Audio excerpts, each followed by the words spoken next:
Good morning, and to our friends joining us abroad, good evening. Welcome to Mirage Talks. Today, we bring in a presentation expert, Jude MT, to touch on the subject. Thank you so much for joining us. Let's get started. Thank you very much. I'll start by sharing my screen. 1 second. And so we're going to dive into a subject that the title is How to Choose the Right Investor. But really, there's no one answer to rule them all. And what I'm trying to do today in this webinar is to insert some order within the chaos. So just a few words about me. Yes, I am a presentation expert. I'm a member of the Presentation Guild. I am also a business consultant. I am a member of the Israel Business Consultant Association. And I just merge these two loves of mine. And lately, I've joined also a group called Venture Investment. They invest in startups and I work some of the time with them. So let's just dive into the webinar itself. We're going to talk about a few subjects, all of them around investment in startup. Obviously, that's the realm where I live in, and I assume that most of the people who participate here today. This webinar is going to take about 40 to 45 minutes to 50 minutes where I'm presenting and showing and talking about these things. Please feel free to ask questions in the chat at any time, and I will try to answer them as we go. And if it's something that is going to interrupt or in anyhow divert me from the main subject, I will just leave it to the Q&A session that it's going to be at the end, about 10-15 minutes, and I don't mind staying extra few minutes if you'll still have some questions. So the first thing I would like to start with is some sort of an overview. Everybody knows that there's some sort of a crisis, maybe a bubble that burst. And I want to give a short and sweet overview of what happened, why in the beginning of 2023, the investment in startups are a bit slower. I already want to say that there's also opportunities, and I want to talk a little bit about it as well. So the traditional investment flow was LPs or even institutional investors that invested in VCs, venture capitals, who they invested within the startups. That was the traditional flow. That was the traditional flow, at least until, let's say, 2017, 2018 or so. But something happened then, and we started seeing a non-traditional investment flow. In this case, the LPs, they invested directly in startups. And the problem that was created, and this is the beginning of what we call the bubble, bigger deals, because these LPs and institutional investment companies, they have big money, and they started introducing big money into the investments and into the startups. Therefore, the startups came with higher valuations. Not always, we couldn't even know always why, but instead of just hearing about unicorns, we suddenly started hearing about decacorns and many other big words like this. With it came some bigger scaling expectations, because when you evaluate a company at such and such $1 billion or $1 trillion, I don't think we got there yet, but at least in $1 billion, you expect them to grow and to scale up really fast and start bringing that value. Another problem was that they had less expertise. They weren't really that expert within startup life cycles, within the startups themselves, and they just introduced money. They wanted to be part of the system, of the ecosystem, and the due diligence wasn't done carefully enough. So this was the flow. It started again 2017, 2018. That's when we start. Just to remind you of WeWork and the whole farce with SoftBank investing money. They tried to get the valuation they thought they needed, and they couldn't do it. So at some point, the end of 2018, I guess that something happened, and we thought that the bubble is going to burst. 2019 was the second highest year of VC funding of the decade. And you will see that we will go back to 2019 in a bit, and we'll see why, and I'll try to explain why. It was a slight pullback from 2018. Yeah, we started seeing a little bit of, trying to reorder the flow, the traditional flow, or going back to it, but it was still a year of change. And we thought that we're going to see the traditional coming back.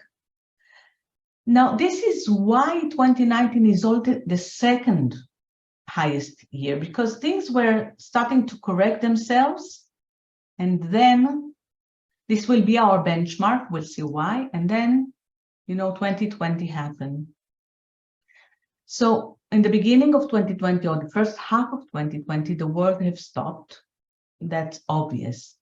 But also, we started seeing that the trend that everybody wanted to be inside the startups got back really fast. And that's because in Q3 and Q4, we started seeing a lot of investment. And that is because the world really came online. Even companies that were partly online before, there was a lot of demand. I'm not sure if all the demand was real, but it seemed that this is a turning point. A lot of startups figuring out, even Zoom really grew up during this period. And we saw a lot of companies trying to create online presence for everybody, really. Now, the bubble started to create, and we felt that there was some sort of a FOMO, the fear to miss out. Anybody wanted to be invested in startups. So it was like everybody was in. Again, if we thought that in 2019 things are going to go back to normal, not so much, not really. We could see that the bubble started to expand in 2021, and it wasn't just the amount of money, it was the amount of deals, it was the amount of money. Everybody was in, really. It was like crazy, and people invested directly in startups and some in VCs, and there was really, it was chaotic. You can see I'm just showing here some data we have from, I think that one is from PitchBook, yeah? And the deals were crazy. But then 2022 came, and then suddenly most of the companies realized that there wasn't much behind all these companies, all these startups, and all this money that was invested. And it was, we said that transactions increased by 60%, the transactions, while the sum of funds increased by 125%. That was crazy. I mean, there was no real reason. And the demand started to go down. 2021, people went back to almost life as normal. And if everybody thought that everything is going online, no, people went back to shop regularly. They wanted to go to malls. And it didn't change as much as it was expected during 2020 or even 2021. So by 2022, we saw a really decrease both in the sums and the deals.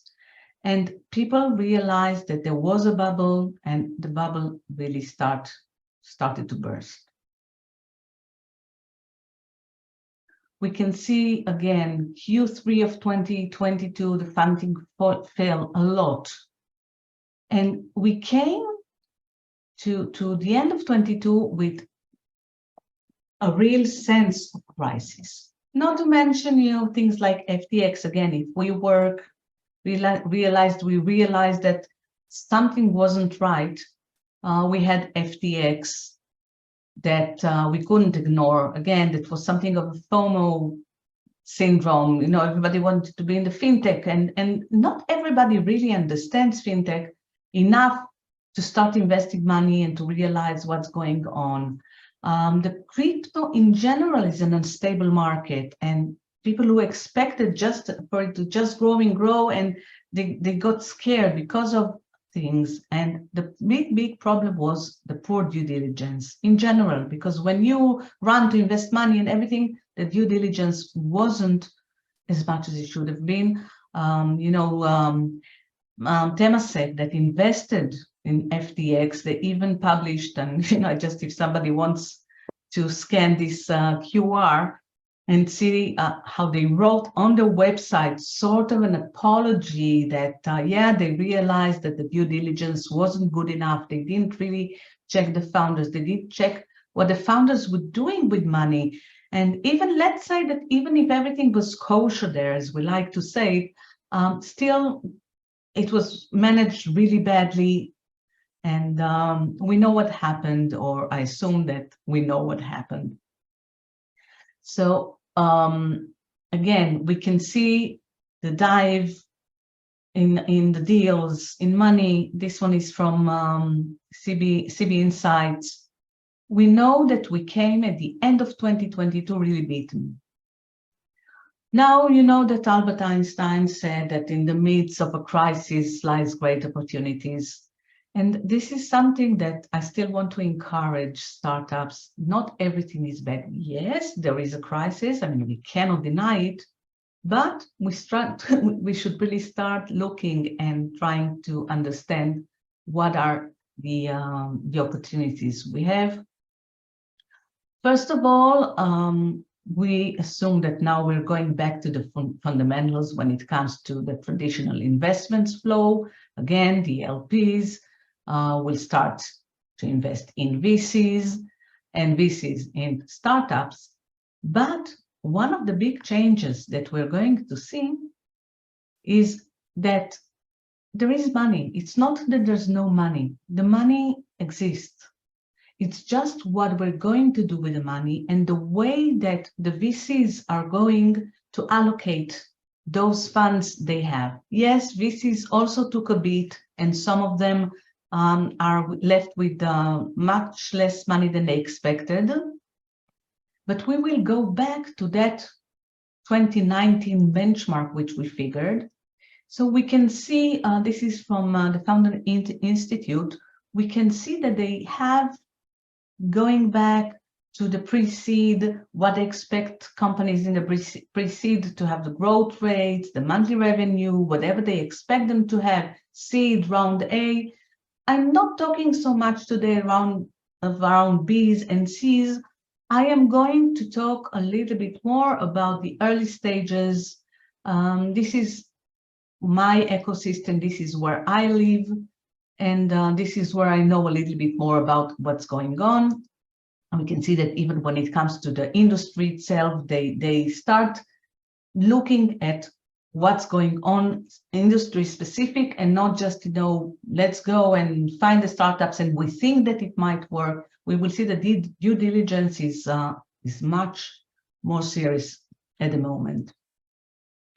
So I am saying, and this is me saying, that I think that we are going to see now somewhat of a semi-traditional investment flow, because the VCs that used to invest usually seed and round A and further up, they're starting to invest also in very early stages. We'll see a lot of VCs now encouraging pre-seed startups to appeal and to start talking to VCs, something that previously they didn't usually take any pre-seed or seed startups.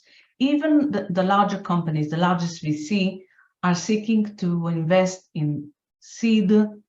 I know that some of the European VCs, even in the pre-seed stage of the startups.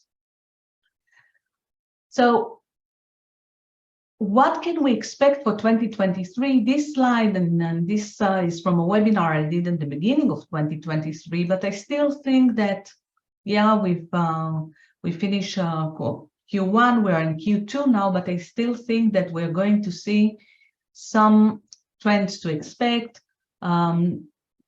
Series A is going to be crunch, and I think that it will take a little bit more time to be able to get funds for Series E. We will have some large companies that will refocus, maybe try to change a little bit the way they spend their money. We are going to see some merger and acquisition, some consolidation, and we can see some layoffs. They will probably accelerate. We see that at the moment in Israel. I know that also in the United States, in Europe as well. But as I said before, we also have some opportunities because now the VCs, as I said before, they start to invest in early stages, in early stage startups. They want to diverse their portfolio a little bit. And instead of investing large sums of money in a few startups, they prefer to take the money and just allocate it a little bit different among some other smaller startups, and maybe to start in the pre-seed seed, and then to help them scale up. The powder money will still need to be used. Yeah, money exists. We know that money always needs to find a way to make more money. And of course, yeah, we have the interest rate that is growing, but still there's enough money in the market. I think that early stage startups might find opportunities in, let's say, round A startups that are looking to increase their value and to increase their services, but maybe adopting or integrating seed startups just in order to scale up their business. So this is an opportunity, and you will see later on when I talk about investor and how to choose your investor. This is also sort of an investment that is good to consider. The layoffs, they free talents. Yeah, they will be available. Some of them are going to leave their startups with a nice package of compensation, which means that they'll be able to work for less money, just for the pleasure and just to get that sense of starting fresh and starting new and being part of something new again. So obviously this is also an opportunity. But we need to take into consideration that the team is very important now, because part of the due diligence is to see what the team actually brings to the venture. Yeah, it's not just, okay, we're two nice guys, we've been in the Israeli army, whoever knows, in 8200, but they'll need to see that they can also take a business to do something with it, and if not, they will need to have the support team. Yeah, talents will be available, so it is a good thing to bring on talents, get them on board, maybe also as some board members, as consultants, not necessarily as employees. Each team member should bring some value to the business, and advisors or even consultants can be seen as the extension of the team. And again, this is very important, because if you bring on board a consultancy or a good consultant, I think that the market understands that they have a very important role in being available to take the startup and to actually grow it as a business and not just as a venture. Business plan is very important, and they start looking very deeply, and they start to ask questions, and questions that should have been asked before and weren't. Nowadays, I see that investors really care about the market, about how you're going to get to the market, why these numbers are here, how well did you check them. We will talk a little bit more about business plan and what exactly it means. So investors now are picky, but they are very interested. They will be interested in you only if they see that you can walk the talk. So this is a little bit of a let's say, market overview about the investment in general in startups. What I want to talk now is about the investors. So are they all the same? Obviously not, but let's see a little bit about investors, startups. First of all, I would like to start with just a short overview of the life cycle of startup. This is something I'm sure you know, but just to make a point here, we have the ideation, the validation. This is something, that we can speak about in the middle of the night. Launch, growth, maturity, and then exit. Although really the exit is possible at almost any stage. Are there any questions so far? Okay, I'm just continuing. According to this lifestyle, now we also have investments cycle.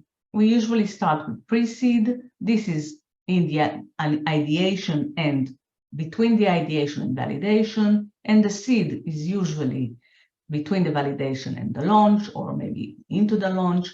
Round A is launch, growth, and then we have B and round C, and at the maturity they'll have to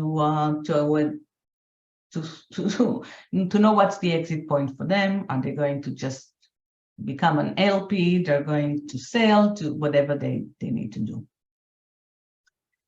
So if we're talking about these life cycles and about the investment, let's see what type of investors usually invest. And again, when I'm saying usually, I'm trying to be, it's not written in the stone. This is the general idea. This is a very generalization, if I can say. But usually the idea that the money would come from family, friends, own money, some funds that the founders have.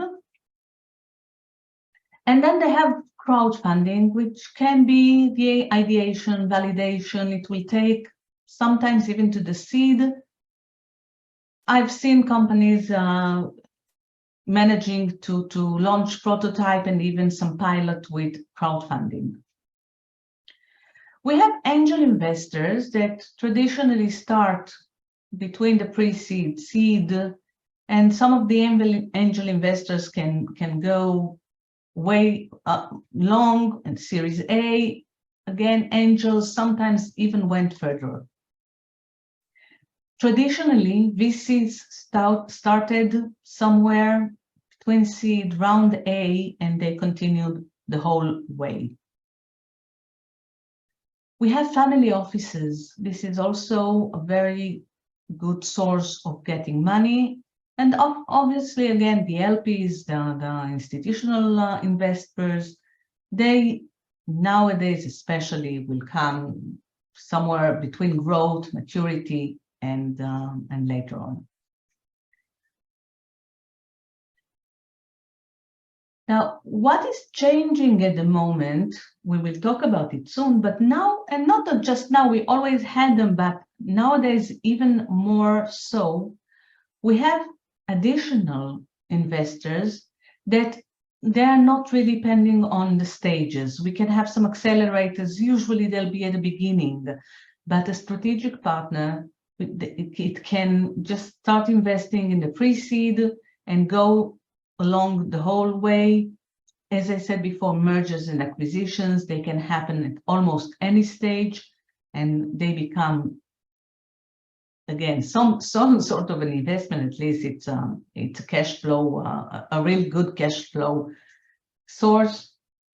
What have changed, and I think is going to stay like this for at least the coming 2 years, is that the angel investors, the VCs, and even family offices, as I said before, they are entering sooner, while the LPs, the institutional investors, they will go a little bit further down the life cycle.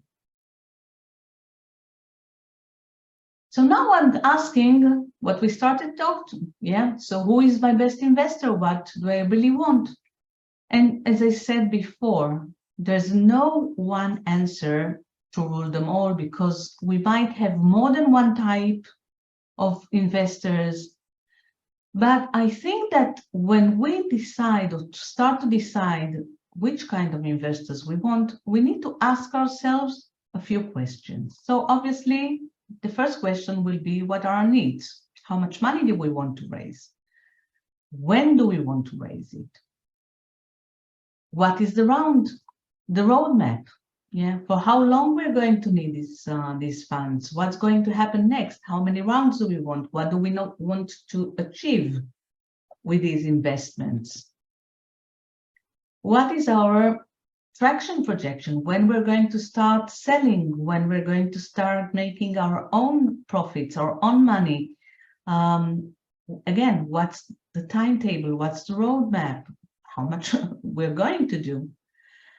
And how much has been invested so far? By whom? How much, where we can dilute our shares forever, but how much money was invested? How many partners do we have? How many partners do we want?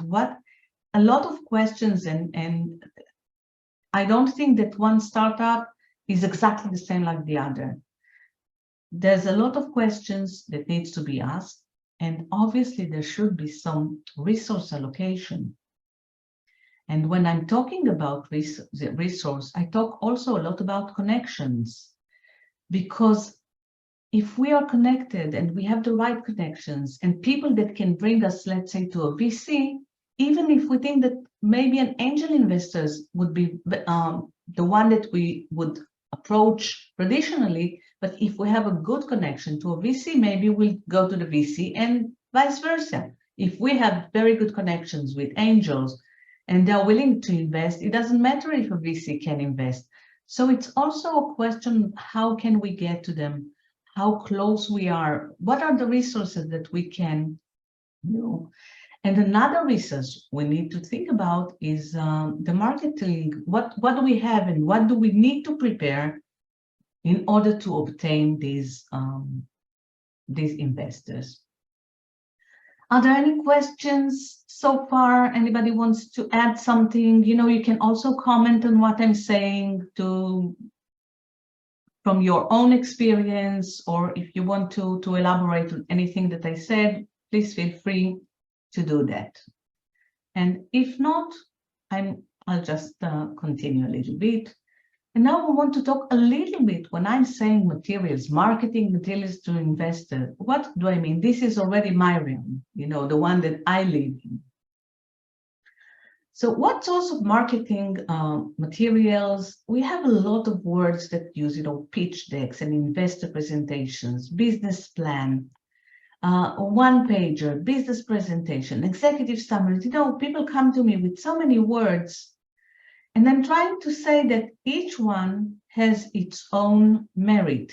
We need to use it, each one at a different point in time, maybe. So I don't think that business presentation is at the stage when we start raising money, or executive summary, but pitch deck usually is for presentation when we present in order to in front of people. And an investor presentation can many times be either as a presentation, sent as a presentation file, or as a PDF. A business plan will usually be on an Excel file, Google Sheets, whatever, but it should include numbers, and it should show how we came to those numbers. And that could be an Excel file or a PDF file. One pager should really be a PDF. A business presentation, I wouldn't do it, but maybe a website, even if it's a simple website, but somewhere where people can have more information about us. Instead of an executive summary, again, I don't know why people are talking about it. Yes, maybe in a presentation, a longer presentation, you want to give something. I don't like having a summary, because from my point of view, most of these materials should be some sort of an essence. Yeah, we are trying to get investors on board. Once we are already talking to them, that's something else. But a video, and very important to have a demo something that the investors can understand quickly what we have.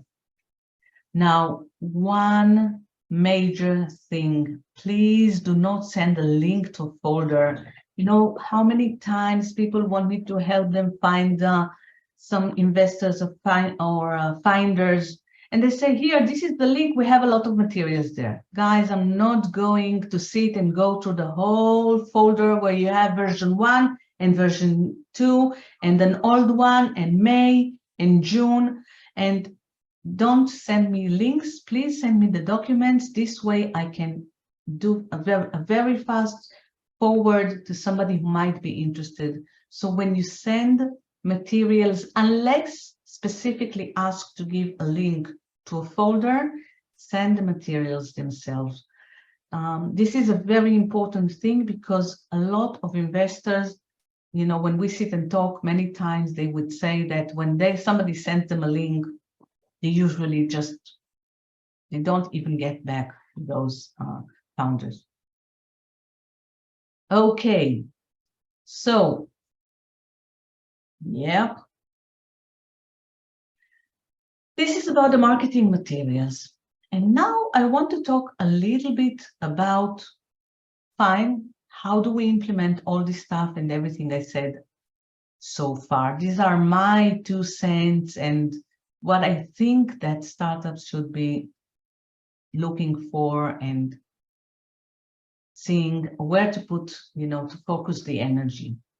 So first of all, as I said before, we need to have a business plan, and I will show you soon what I think is a business plan and an investor presentation. As I said before, to have different materials for different needs.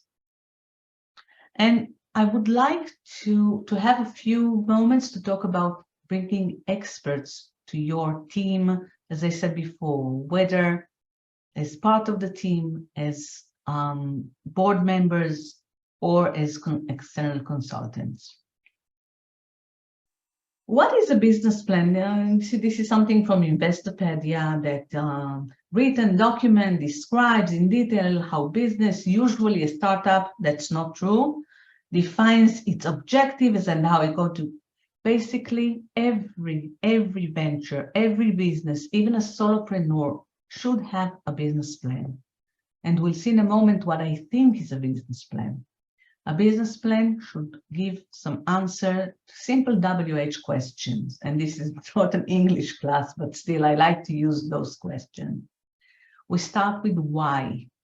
Why did I start this business? And again, whether it's a startup, whether it's a shoe store, whether it's a healer, whatever. Why do we do what we're doing? And then what are you doing? What are we offering? What is our business? What it's doing? Who are we selling our product, services, ideas?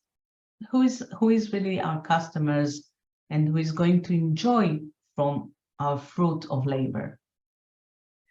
When, where, I think that this is quite easy to figure out. Am I a 24 hours call center? Am I just giving 4 hours a day consultancy? And where? Is it a local business? Is it a global business? Is it everywhere, somewhere? Where's the market? I don't know. And then how, you know, the little nitty-gritty, what do I need to do, and the machinery, and how I'm going to get from me, my store, to my clients, all the how to, you know, all the tasks that we need to do, what needs to happen in order to make this business thrive and become a successful business. Needs. Do I need skills? Do I need machinery? Do I need software? Do I need specific employees? What are my needs in general? Now, all this plan could be on a simple page of paper, and it can be in a 50-page document if we are a large enterprise and we have a lot of product lines and a lot of markets and a lot of stakeholders. So that's why I'm saying that the business plan is usually not just numbers, but also some vision and why we're doing and who are my customers. A lot of thinking about how am I going to take my idea and make it into a thriving business. So once we know what a business plan is, let's see what are the important topics that I think that any investor presentation and even a one-pager should include based on this business plan, because this is really what the investor want to know. What's your idea? How you're going to make this idea that you have into a thriving business? So the why would be what we call the problem. And many times I see that founders know exactly what the solution is, which is the next one here, but they don't always specify the problem well enough.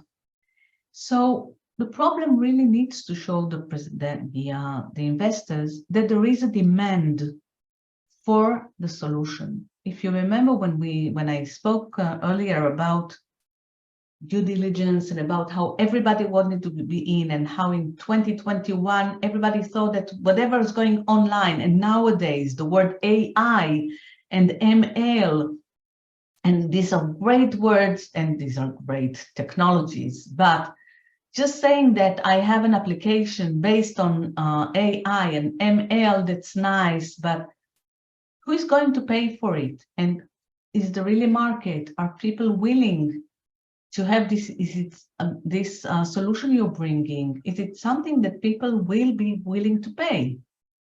And is it something that's really missing from the world? Because most of us have a lot of nice ideas. You know, I would like to have something that scratches my back whenever I feel an itch. But will I be willing to pay, I don't know, $10,000 for such a thing? I'm not so sure. Maybe for $5, I'm willing to pay. Or maybe not enough because I have somebody to scratch my back.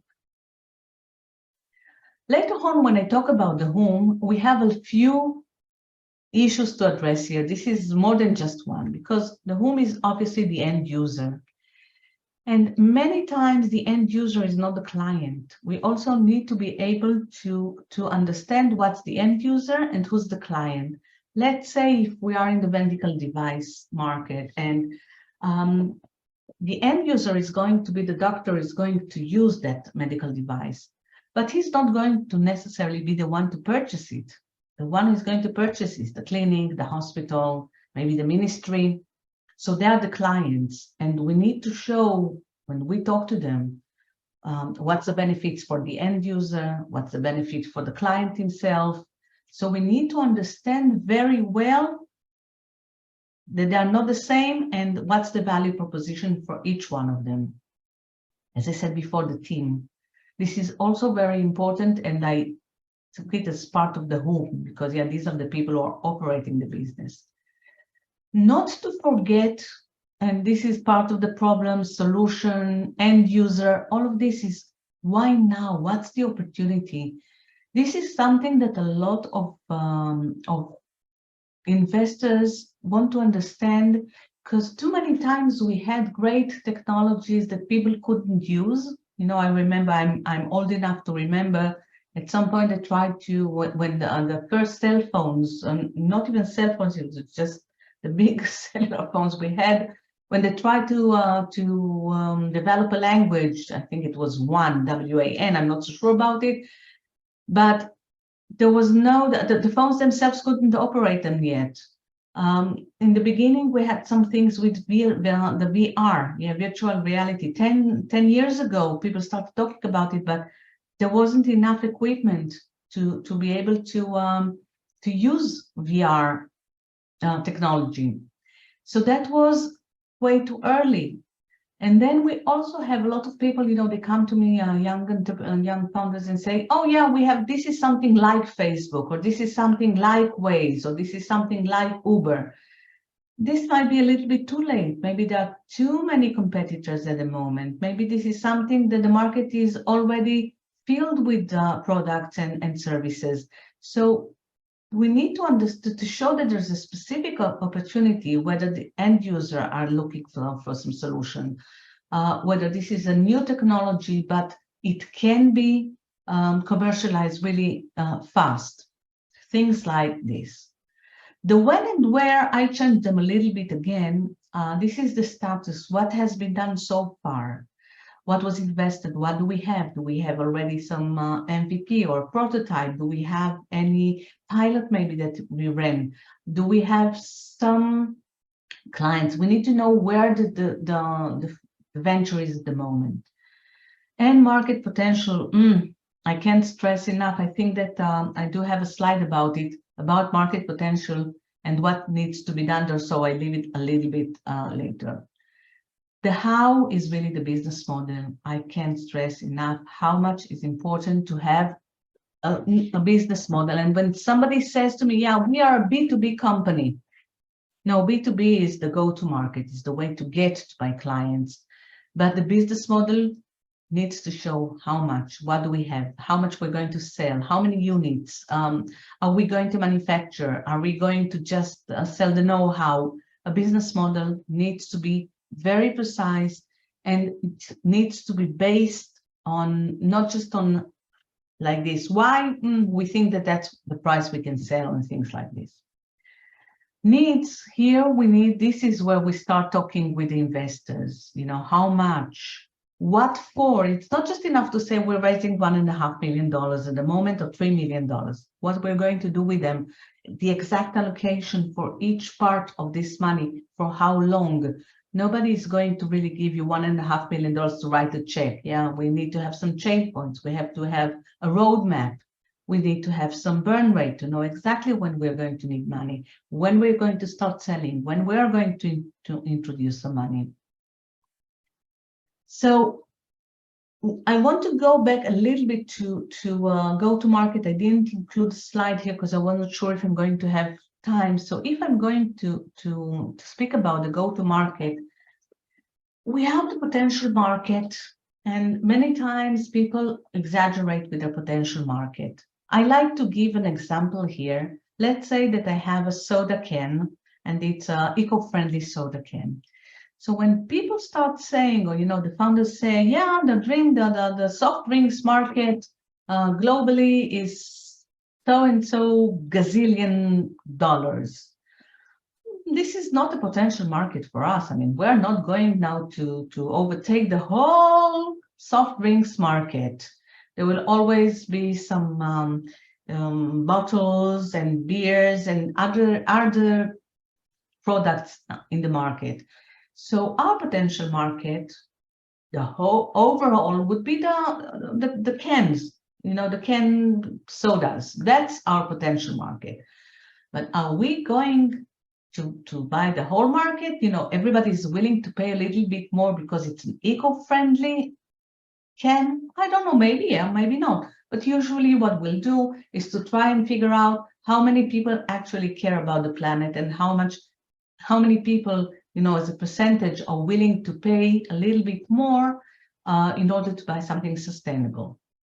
And from this market, now we need to see what's our obtainable market. So the one was 10, the total total available market, and then we go to the total addressable market. Now we're going to speak about the serviceable obtainable market, which means what's our penetration rate? How much market are we going to have in the first year, the third year, maybe the fifth year?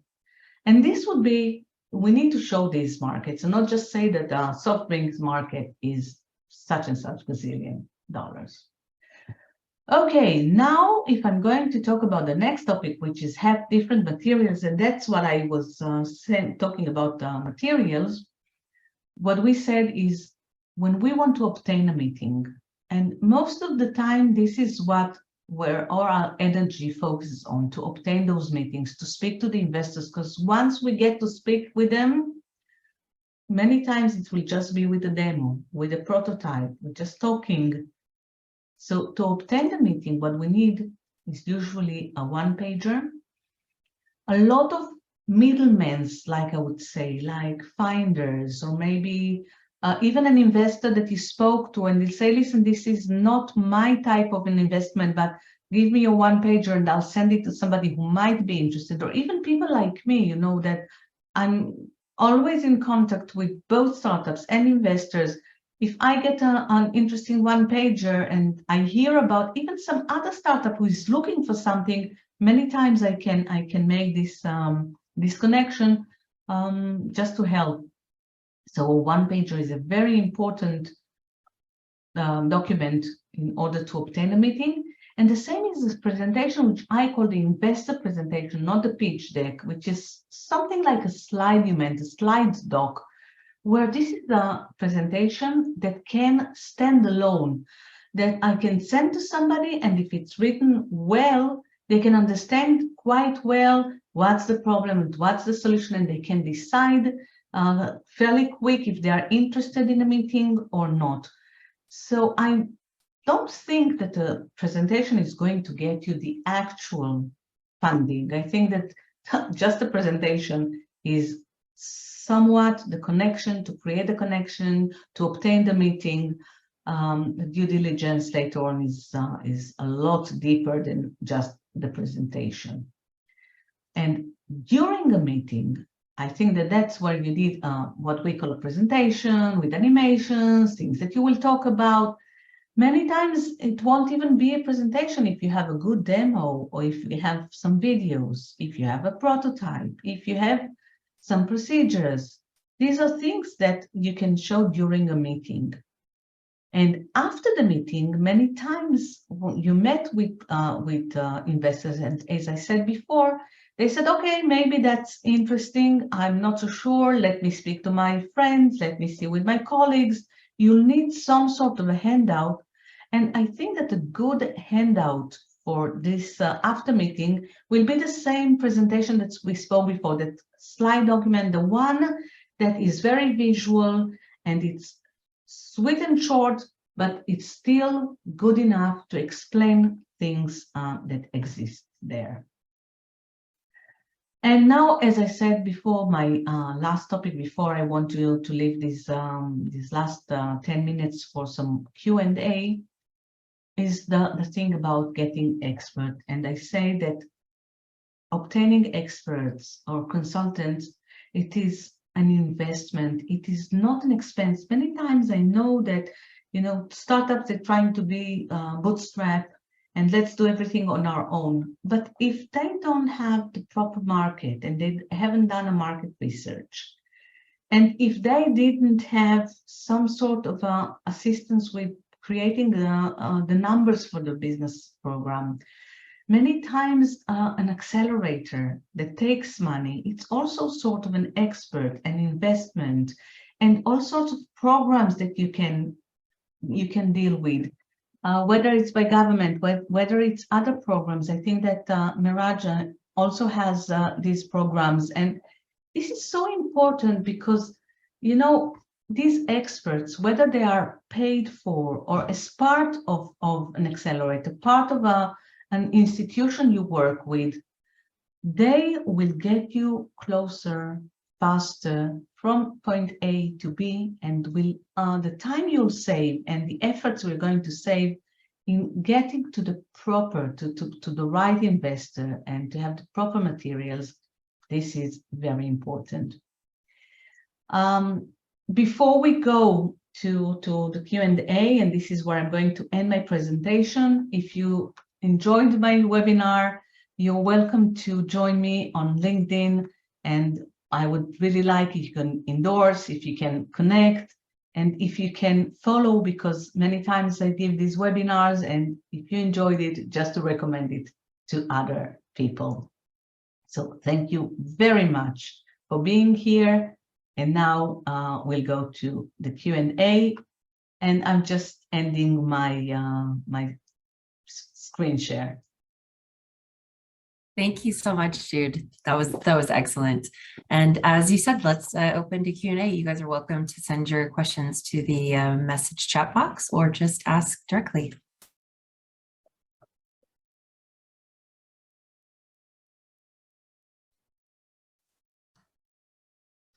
Yes, Yossi? Yes. Can you hear me? Yes. Okay. So let's say that in the past we approach many VCs. They say that we are in too early situation And now the things are changed. So this is a point to go back to those VCs and ask them again to look based on those changing of circumstances. First of all, you might do that. And before you do that, you will see that many of the VCs nowadays, if you go into the website, they will even have some places where you can, I've seen some of the VCs even just saying upload, if you are a pre-seed and seed, just upload your deck or your one pager, and they will say exactly what they're looking for and what they are giving. So yes, I would suggest strongly to revisit them. I mean, there's nothing to lose. They might have changed their portfolio requirements, and I think that this can be a good start. Thank you. Any other questions, whether concerning what I've said, or maybe if you have other questions that I didn't talk about during my presentation, if I know and if I can assist, with pleasure. A little more in depth, the difference between a slide doc and the investor presentation. Yeah, well, the investor presentation and the slide doc are the same. What I said that there is a little bit of difference, and again, this is more my words. I'm not so sure that everybody will agree with me, but a presentation that you present and you are the real presentation. Yeah, the PowerPoint or Canva, whatever, is just behind you, and it's supposed to maybe show some processes and maybe give some numbers and things that you want, but you are talking, you are explaining. The slide doc is something that you're sending when you're not there to explain. So if, let's say, you speak about, maybe we'll take a go-to-market, and when you're talking about it, when you are in person, presenting in person, you might just have there saying B2B, or let's say B2B2C. But then you are explaining that you are going to approach some companies, third companies, that they have agents, and through the agents, you're going to go to your end user and give them a little bit more background. And it's enough that you're just stating the go-to-market with those letters when you're talking. But when you're sending the presentation, it won't be enough to say just B2B2C. You'll need to elaborate a little bit more in writing and to say exactly what you said in words.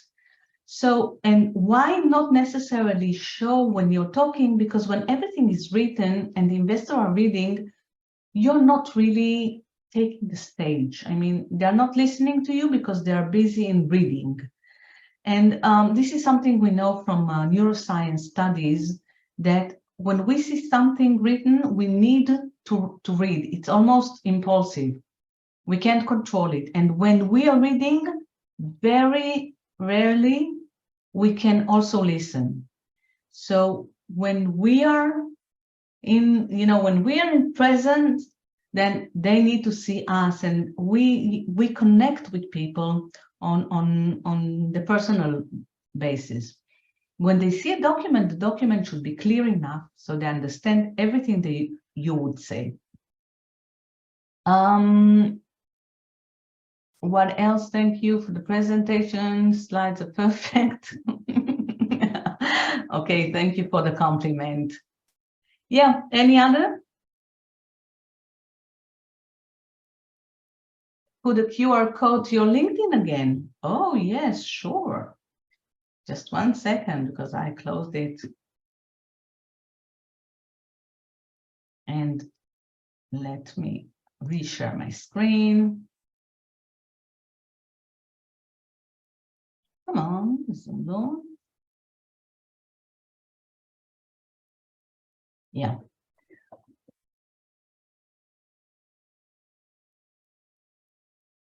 Excellent. Do we have any final questions before we close?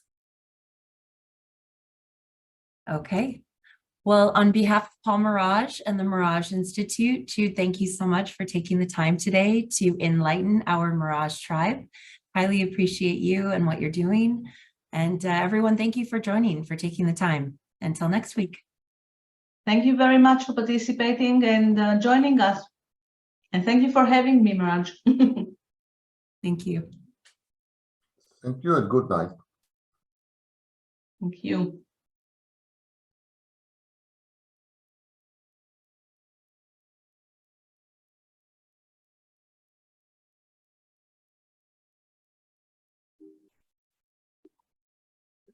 Thank you very much. It was very interesting. Thank you, Ewing.